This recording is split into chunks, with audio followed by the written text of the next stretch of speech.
The orphanage sat alone at the end of an empty country road where the fog never seemed to lift. No one talked about Emily. The staff fed her, clothed her, and kept her room warm, but no one lingered near her door after sunset. When Daniel and Claire arrived to finalize the adoption, the director never congratulated them. Instead, she stared at Emily with exhausted eyes and quietly said, "If she asks you to lock her bedroom door at night, do it." Daniel chuckled. Claire didn't. Emily, 7 years old, quietly picked up her faded stuffed rabbit and followed her new parents without saying goodbye to anyone.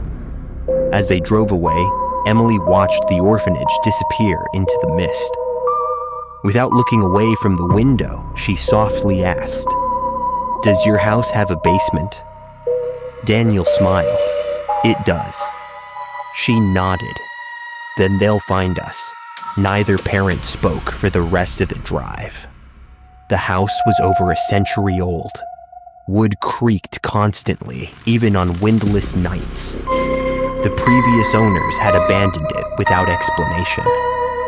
Daniel had always dismissed the strange sounds coming from the basement as old pipes settling. That evening, Emily walked through every room without speaking. She paused outside one hallway closet, then outside the basement door. Finally, she looked at Claire. "They're already here," Claire forced a smile. "Who's here, sweetheart?" Emily simply shook her head. "They don't like being talked about."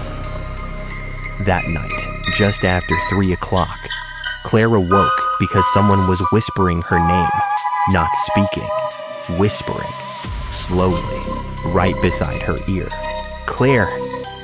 She sat upright. Daniel was asleep. The bedroom was empty. Then she noticed Emily standing motionless beside the bed. The little girl was facing the corner of the room instead of them. "Emily?" She never turned around. "They're watching you." Claire reached toward the child.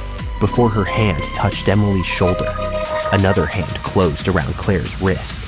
Ice cold, thin, far too long to belong to a human. Claire screamed. The grip vanished instantly. Daniel turned on the light. No one else was there. Emily slowly turned around. "I told them not to." The next morning, Daniel searched the entire room. Nothing. No footprints. No broken windows. No explanation. Trying to convince themselves it had all been a nightmare, they unpacked Emily's belongings. Inside her small suitcase, they found dozens of children's drawings. Every picture showed their house, every room, every hallway, even the hidden crawl space behind the basement wall that Daniel himself had discovered only 2 months earlier. The dates on the drawings were impossible. Some had been drawn over 20 years before Emily had been born. The last picture stole the air from Daniel's lungs. It showed himself and Claire sleeping peacefully in bed. Standing between them was something nearly touching the ceiling. Its arms hung to the floor. Its face was nothing but an enormous black smile. Emily had written 3 words beneath the picture. "It waits patiently." The whispering grew louder every night. Sometimes it sounded like children, sometimes old women. Sometimes Daniel heard his own voice calling his name from empty rooms.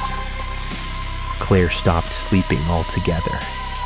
Every time she closed her eyes, she dreamed of someone standing outside the bedroom door, not knocking, simply waiting. One evening, the power failed. The silence that followed felt wrong, not quiet, empty, as if every normal sound had disappeared. Daniel grabbed a flashlight. The beam landed on muddy footprints leading toward the basement. Small footprints, Emily's. He rushed downstairs.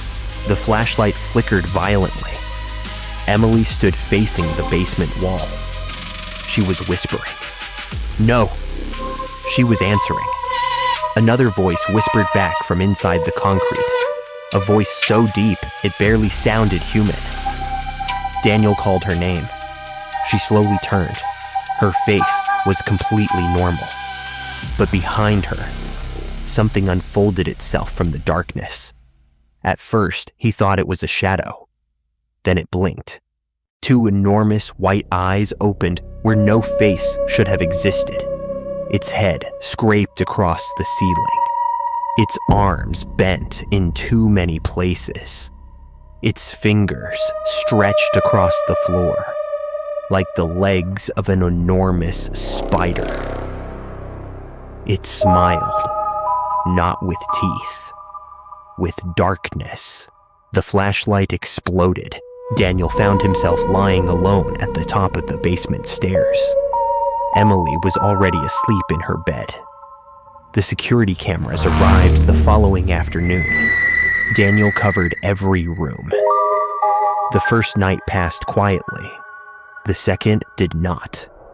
Reviewing the footage the next morning, they watched Emily leave her bedroom at exactly 3:13 a.m. She stood in the hallway, perfectly still. 1 minute passed, then another. Then the wallpaper behind her began to move. Not peel. Move.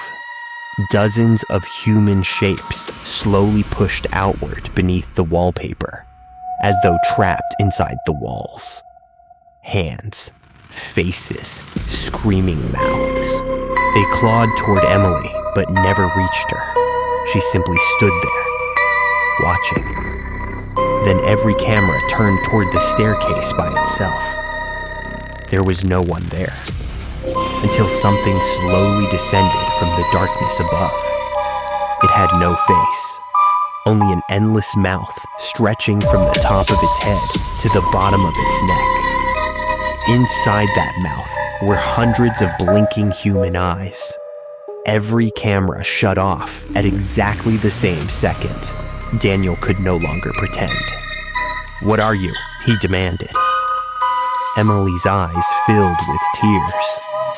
"I'm just a little girl." "Then what are they?"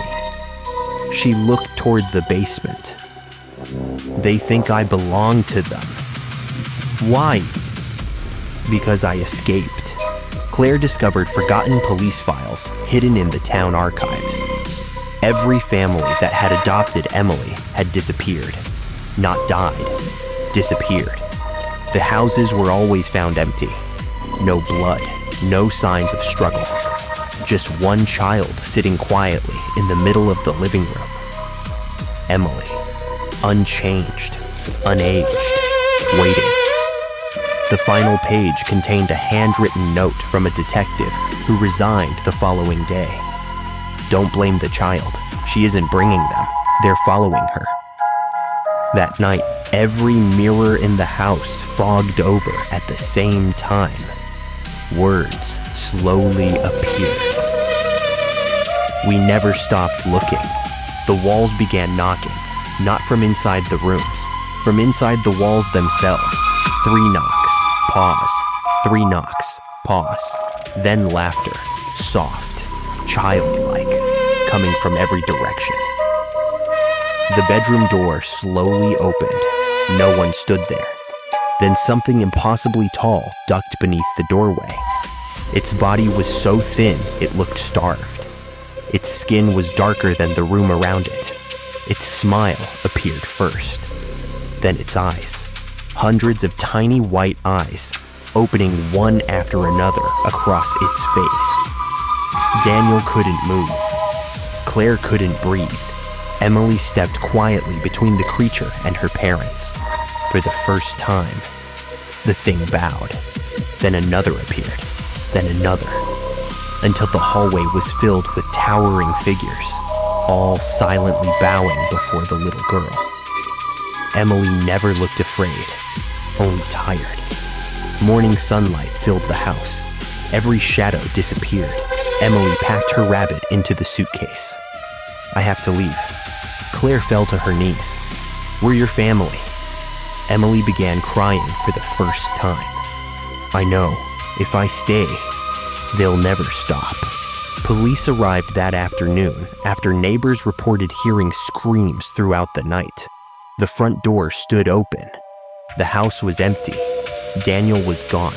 Claire was gone. Only Emily sat quietly on the front steps holding her rabbit. A young detective approached gently. "Where are your parents?" Emily stared toward the silent house. "They stayed behind." "Behind what?" She looked at him with heartbreaking sadness. "They closed the door." The detective reached for her hand. "It's okay. You're safe now."